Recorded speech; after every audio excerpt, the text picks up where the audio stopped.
ازيكم يا احلى اخوات في الدنيا؟ عاملين ايه؟ يا رب تكونوا بخير واحسن حال. هنعمل مع بعض بقى اكله الارنبيط بحاجه حلوه وحاجه مش مكلفه وحاجه بسيطه جدا جدا. لكن قبل ما اقول نصلي بينا على النبي، اللهم صل وسلم وبارك على سيدنا محمد. بسم الله الرحمن الرحيم. الارنبيط ده كان انا سلقته وحطيته في الفريزر، خزنته في الفريزر. تمام.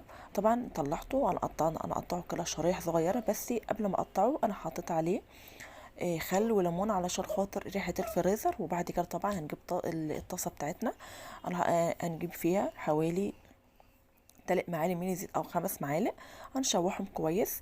وبعد كده طبعا هنفضل نقلبهم لحد ما ياخدوا اللون الحلو ده، لون الذهب الحلو ده.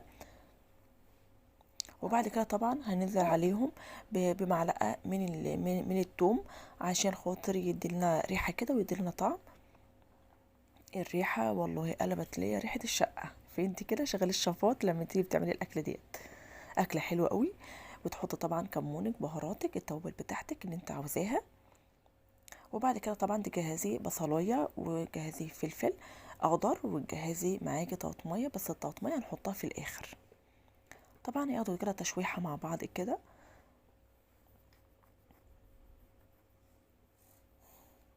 يا خراشي على الريحة، الريحة قلبت.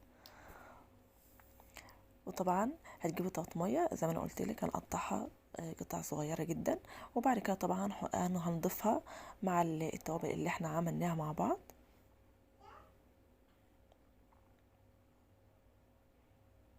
نص معلقة من الملح او ربع معلقة. وبعد كده طبعا هتجيبي الصينية بتاعتك، ان انت هتضيفي عليها، هتضيفي فيها الحاجة اللي انت عملتيها، اللي انت جهزتيها. وبعد كده خلاص ما احنا خلصنا الارنبيط بتاعنا. هنجهز بقى شرايح بطاطس كده صغيرة هنجهزها. طبعا اللي احنا فضلنا منها الطاسة، فضلنا منها الارنبيط. انا هنضيف فيها البطاطس، يعني مش تغسلها ولا اي حاجة، سيبها زي ما هي عشان خاطر تدي يعني تاخد الريحة بتاعت الارنبيط. وبعد كده هنجهز مع بعض. هنجيب كوباية من اللبن، معلقتين من الدقيق، هنفضل نقلبهم كويس علشان يدوبوا معانا. وبعد كده طبعا هنحطهم على البوتاجاز على نار هادية.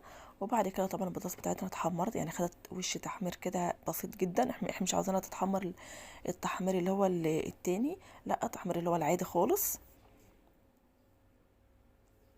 طبعا تحط توابلك وتحط اي حاجة انت حباها. خلاص كده البشاميل بتاعنا جاهز خلاص. فهنضيفه بقى زي ما انتم شايفين كده.